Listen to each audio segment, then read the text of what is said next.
السلام عليكم ورحمة الله وبركاته. كلنتم wanaagsan waxaan dhageystayaal meel walba oo ay joogtaan waa barnaamijkeeni arrimaha bulshada iyo ganacsiga oo sabti walba xilligan oo kale aad ka dhageysataan raadiyo Soomaali weyn.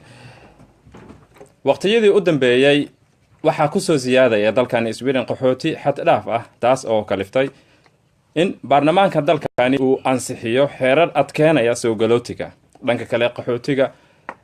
qaxooti aad u tiro badan ayay saameyn ku yeelatay oo joogitaankoodii dalkani loo diiday qaarkoodna in ay mutesteen in lagu celiyo dalkoodii. Barnaamijkeena maanta arrimaha bulshada iyo ganacsiga waxaa marti inoogu ah Yaasiin oo aan ka wareysan doono arrimahaasi. Yaasiin waxaad ku soo dhawaataa barnaamijkeena arrimaha bulshada iyo ganacsiga ee raadiyo Soomaali weyn. Masha Allah waa mahadsantihiin dhamaantiin bahda Soomaali weyn dadka raadiyaha sida tooska inooga dhageysanaya iyo kuwa internetkana nagala socda intaba. Waa tahay in adiga waxaan u maleynayaa in hadaad dhageystayaasha aad isku abaalgareyso adiga shakhsi nooc ayaa tahay Yaasiin. aniga miskiin yar aska nin Soomaaliya si Cabdullaahi la yiraahdaa waxaan ahay macallin Soomaaliyeed oo iskuul wax ka dhiga muxuu ahaa dadka wax ma dhaamade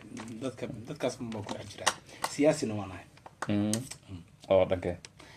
waxaan ku jiraa xisbiga centerka la yiraahdo waxaan ku jiraa adigu hamigaygu waxa weeye kaliya inaan hawl u qabto dadka Soomaaliyeed runtii markaan aragno Soomaali ahaan heerkan taaganahay ama dalka la jooga ama dibadda la jooga labadaba dhibaatooyin fara badan baan haysta kuwa shakhsi oo qaas ah oo dadka qaarkood u hayo iyo waliba kuwa guud oo dhamaanteena wada haysta isku aragti ma aha Soomaalida dhexdeedu lafteeda habka ama dariiqi loo mari lahaa oo wax lagu xalin lahaa iyadoo lafteeda waxa weeye su'aal baa ka taagan laakiin insha Allah waxaan ku rajaynahay inaan xitaa khilaafkaas ama aragtiyadaas kala duwan aan calaaqali mid guud aan ka wada shaqeyno hadii la idmo sida maqaalada lagu og yahay dawladda Sweden baarlamaankeedii isagana uu ansixiyay in qaxootigii qodobo culus laga soo saaray qaarkoodna in loo deganaanshihi qaxootinimadoodiina loo diiday in tiro badanna in ay mutesteen ee dawladda tiri in lagu celin doono dalkoodii. maxaa qof qaxooti arkiisa dhibaato ugu soo cararay in haddana dalkii lagu celiyay maxaa is leedahay maxaa sabab ah? horta walaal waxa weeye Soomaali baan ahay qaxooti baan ahay hore ha layga qaabilo oo macnaha wax soconaya maaha qofka qaxootiga ah ma garanayo dadka inay qaxootigooda yaqaanaan xitaa Afrika iyo meelaha kale taba qofka qaxootiga markuu yahay waxa qaxootinimada lagu aqoonsanayaa dhibaato adiga qaas ah oo adiga ku soo gaartay oo aad wadankaagi intaas aad ku noolayd aad kula noolaan kari weyday oo markii dambana aad tiri maaragtay qalaas ku noolaan maayo waan ka tagayaa waa inay ahaataa dhibaato adiga kugu soo dhacday. runtii shaki igama jiro dadka Soomaaliyeed dhamaantood ama kali hadii loo sheego inay dhamaantood dhibaatooyin soo mareen haddana dhibaatadii baa waxa ay tahay hab kale habkan dhibaatada loo sheego dadku wada aftahan maaha qaar baa iyagoo dhibaato run ay ku soo dhacday haddana sheegan karin sidii wax ugu dhaceen marka iyadu lafteedu way ka keenaysaa qofkaas dhibta uu ka soo cararay bay sii siyaadinaysaa qofka markuusan cadkiisa goosan karin baa la yiraahdaa moogtaa oosan halli karin waxaa laga yaabaa adigoo dee wixii aad sheegaysa ay run tahay haddana ay timaado in lagu aamini kari waayo iyaduna waa wareer kale tuway aad marka adiga waxa tahay qof siyaasi ah xisbi weyn oo dalkan kamid ahna ku jira marka maxaa ka mid ah shuruucyada lagu diidan yahay sogolootiga horta Yurub oo dhan baa nacday dadka qaxootiga baa soo batay wadan walbana waxa uu eeganayaa dhaqaalihiisa ilaa dadkan imanaya waxay u baahan yihiin hoy waxay u baahan yihiin cunto waxay u baahan yihiin waxyaalo fara badan bay u baahan yihiin marka waxay u naceen marka dhaqaalahoodii in ay eegtaan waa dan micnaha shakhsiyan ah anigu fikradaas ma qabo xisbigan ku jirana runtii ma qabo waa xisbiga kaliya oo qaxootiga يعني وقع مفرون ودقة نقول هذا بيأس لها حزب أي سوماليدو أنت بدن تاجرته أي شروع ذن نارتي حديدة يا أما دبعة تخر له أوكينية أجنبية بوصوص هارية قفنا اسم لهين مركا يعني شروع ذا إيصوص هارين يدو لفته هذا هبلوجا بحجرة qofku de marka uu waa inuu cadkiisa goosan karaa oo dhibaatadii isaga ku soo dhacday uu ku fakeri karaa in ay yani qofka aad wax u sheegayso waa qof aqoon-yahana waa qof jaamici ah waa qof waayo aragnimo kaleeta leh ma garanayo macnaha waayo aragnimo kale so marka aad hadlayso waa in aad qofkii u sharaxdaa ood ka dhaadhicisaa oo aad u tafatirtaa eeg marka aan rabo aniga labada iyada Soomaali ah markaan isu nimaadno oo aan doonayo macnaha inaan wax ka dhaadhiciyo waxaan isku dayayaa awoodeyda karaankayga oo dhan baan isu keenayaa sidii aan arrintaas kaaga dhaadhicin lahaa oo iga yeeli lahayd so marka ka waran markii ay mustaqbalkaaga ay noqoto sharci aad raadinayso markaad meel soo fadhiisto xooga aad xishooto ama qajilto oo aad wixii aad rabtay aad sheegin kari weyday iyadoo lafteeda waa dhibaato hor leh oo aad adigu isu geysay so marka waxa fiican macnaha marka aad imanaysid inaad u fikirtid qofka aad la hadlaysid waxa uu yahay weligeed bay dhici jirtay yani qofka waad garanaysaa reeruhu markay dad kala doonanayaan dumar kala doonanayaan odagu intuu iska soo baxo reer kale uma yimaado wuu soo xansadaa waxbuu ka soo xansadaa isagoo xoogaa warbixin haysto information haysta ayay isu iman jireen dadka ay Google wada fariisan jireen ay wax wada gorfayn jireen macnaha fikirka noocan ah ma aha fikir Soomaali ama Soomaaliya ama Soomaalidaba ku cusub maganaysa waa gartay sidoo kale Yaasiin waxaa jiro arrimahan sogolootiga waxaa dalkan Sweden soo galay caruur aad tiro u badan go'aamanka uu qaatay immigration-ka waxaa kamid ah qaarkood in da'doodii uu immigration-ka uu go'aan ka gaaray janaayada soo socotan in la go'aamiyay in caruurta intaas joogtay in maxay ahayd oo baaris lagu sameyn doono jirkooda marka inta la baartay la gartay laakiin inta la baaran immigration-ka uu da'doodii u ziyaadiyay maxaa la isleeyahay waa su'aal aad wanaagsan horta wadan walba horta qaanuun iyo sharci buu leeyahay mid iyo laba iyo saddex iyo 10 iyo 100 iyo wax ka fakada yani ma sheegin laakiin qaanuunka sharciga sida uu yahay waxa weeye qofka nabadgelyada doonanaya ama qaxootinimo wadanka magangeliyo weydiisanaya isaga ayaa laga doonayaa in uu caddeeyo oo uu soo bandhigo macnaha hadday noqoto jinsiyadiisa wadanka uu ka yimid waxa uu yahay hadday noqoto muxuu ahaa da'diisa wax walba inuu keeno walow Soomaalidu ay ka duwan tahay Soomaalida dadka kale waxa la yiraahdaa passport iyo waxaad keensataan aqoonsi kaleeto laakiin Soomaalida xogaa waa laga daciifiyay taas maadaama uu batay waxyaalaha forgery-ga ama been abuurka oo la iska sameeyo marka waxa la yiraahdaa dadka marka adiga bal iga dhaadhici afkaaga iga sheeg oo guriga aad deganayd muuqaalkiisa sida uu ahaa dariskii aad lahayd dadka ka soo horjeeday kuwa dhinacyada ka soo horjeeday dhismayaasha muxuu ahaa guriga ku macnaha magaalada ama tuulada meesha aad deganayd dhismayaasha ku yaala hay-adaha jooga iskuulada meesha ku yaala masaajidada magacyadooda qaarkood way haystaan qaarkoodna ma haystaan xogaa waa markaan dan kaa leeyahay ku dhihi maayo hay dantaasan kaa leeyahay Soomaa xoogaa dariiq kale tan soo maraa war hay'aysa tahay caruurti ka warno halka ka warno yani dariiqada dheer baan soo maray ilaa aan ka gaaro meeshii aan rabay waa gartay Yaasiin kumanaan qaxootiga ayaa dalkan Sweden laga filayaa in dalkoodii lagu celiyo oo asiilamkoodii lagu celiyo oo ama loo diiday marka maxaa dadkaasi ma ku jiraan dadka celin doona Soomaali miyay ku jiraan wallahi niyo ma hubo aniga ma ogi hubo laakiin waa macquul in Soomaaliya loo celin karo sababtu waxay tahay dawladda Sweden hadda waxay ku leedahay safaarad Soomaaliya macnaha safaarad ahaan يعني اسمه سفارة كوما يالو لكن واحد جرا قف أي يجو أدورتين إن وياه وكيل كصومالي قف كاسي مركو يفرديا كينيا يفرديا مقرأت سو كل دولة دا سوحة كشقينيسا سيدا حتى يقول مقالة أو نرويج بأي كشقيسي إن ذلك الصومالي دي بقول عليه سو حن رجع معنا مرة جيني لك وحن لينيا إن kuwan halkan jooga ama safaaradda in ay ka shaqeyn doonaan si ay uga dhaadhiciyaan madaxda Soomaaliyeed in ay dib u qaataan dadkoodii ay dib u cishtaan marka waa macquul waa wax dhici kara way aad waan kartaa su'aashayda xigta waxay tahay yaasiin waxaa jirta Soomaali tiro badan oo loo diiday diidmadana qabo oo dalkina aan lagu celinin magaaladii iska joogaan meeshii ku dandareesan oo loo diidan yahay inay Sweden degaan ama ay ka shaqeystaan waxbarasho la'aan hayso maxay qabanayaan dadkaas ma wadooyinka iska joogaan marka maxaa xal u ah adigana waxaa ka mid tahay qof oo ka mid ah maxay ahato xisbiyada mid ka mid ahna waa tahay maxaa umadaasi maxaa xal u ah horta waxaan wax xisbi ku xiran maaha haddii aanu xisbiga sida kuwa hadda talada haya oo kaleeto oo go'aano cusub ama shuruuc cusub soo saaray yani waa gooni laakiin waxaan wax xisbi ku xiran maaha waa wax yani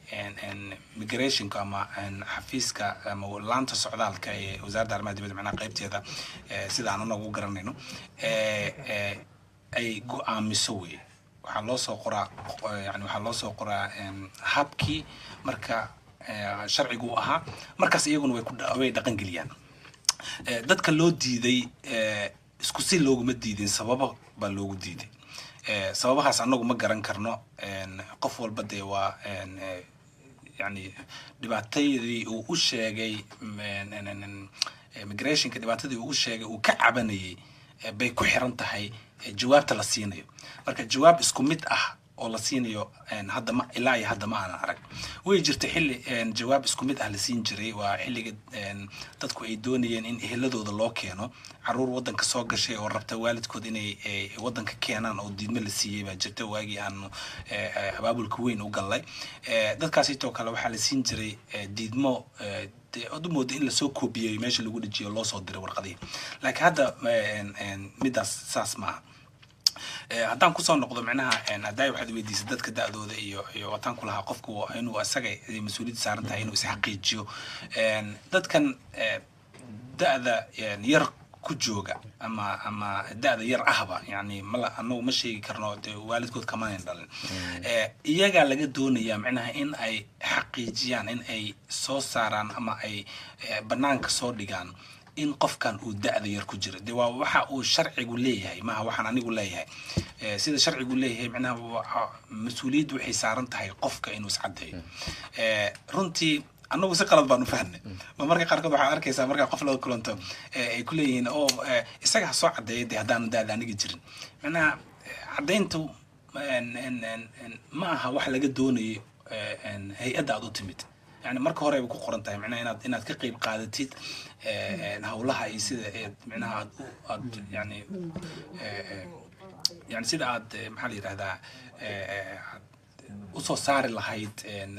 عضي مكينية إن لجو أقولادو أما لجو خرد ده سيد أجرتيد إسلام الكاسنا عاد ويجو شيء ديوان جلسي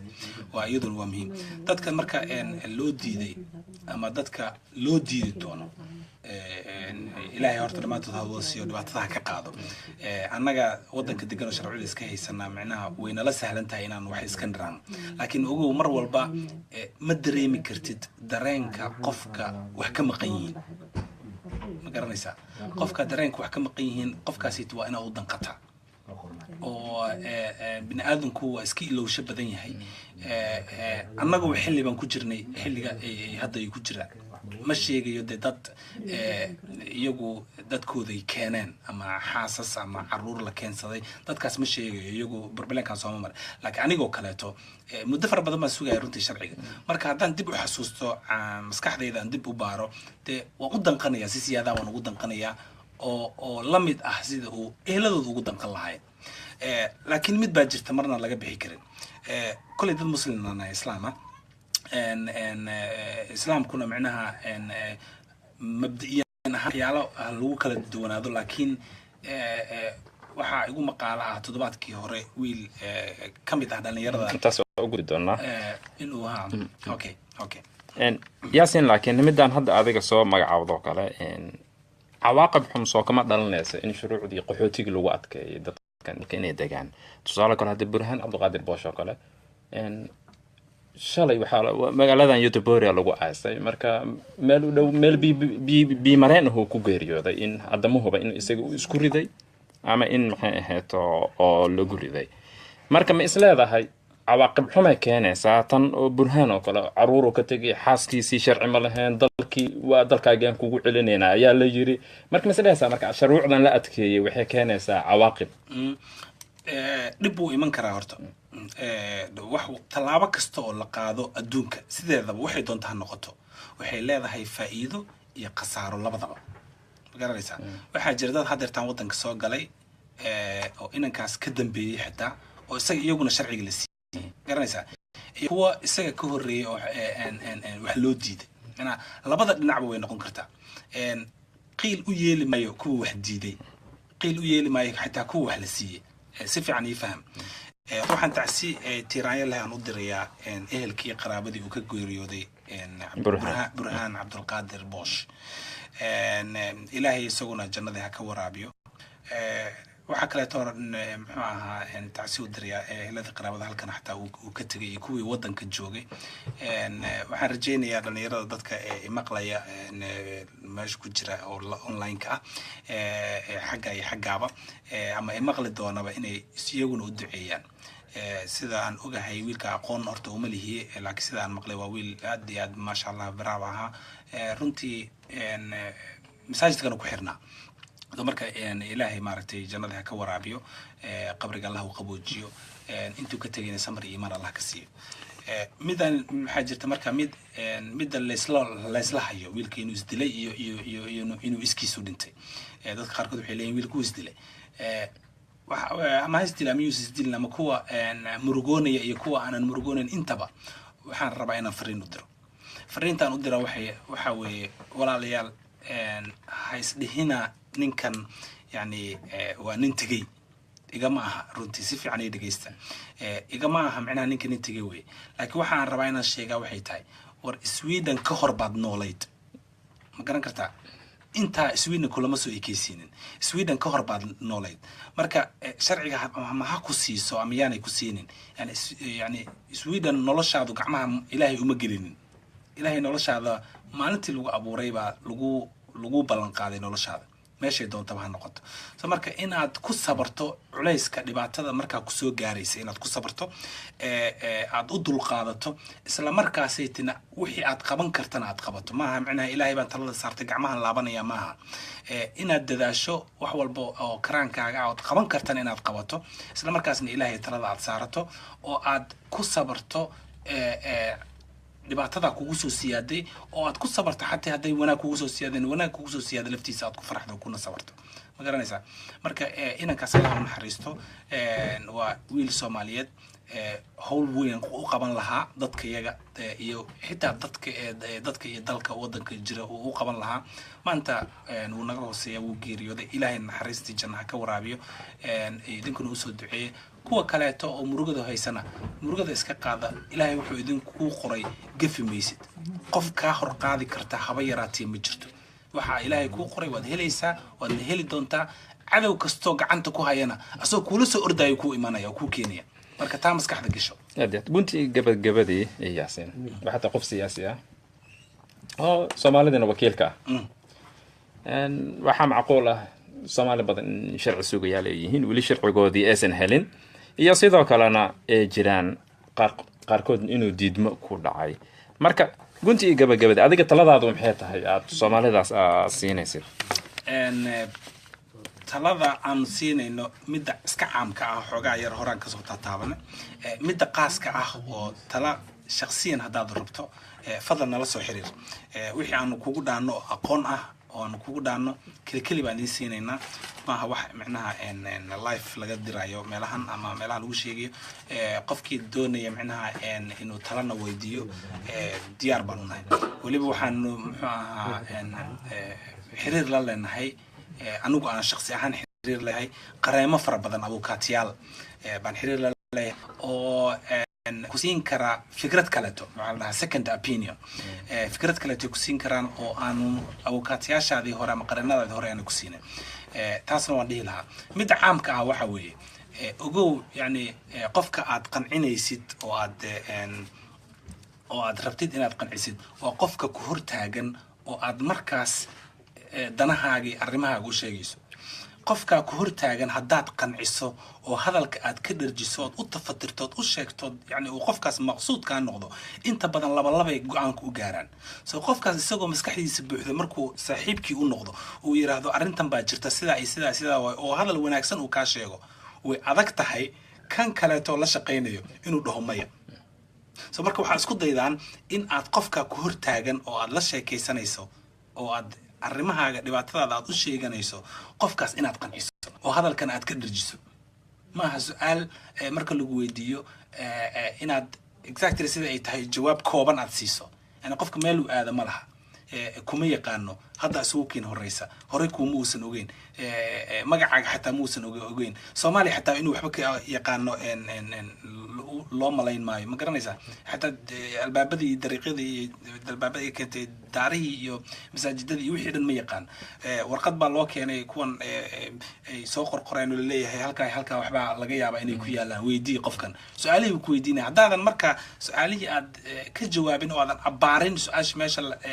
ay muxuu ahaa laga weydiiyay hadaadan abaarin halis baad ku jirtaa ama santaa barnaamijkani oo maanta arrimaha bulshada iyo yaas dhegeystayaal barnaamijkani arrimaha bulshada iyo ganacsiga oo mar waliba xilligan kale aad ka dhegaysataan ama ka daawataan page-ka Soomaali Weyn intaas ayuu inoogu eegyahay mar kale iyo kulanti dambe macasalaam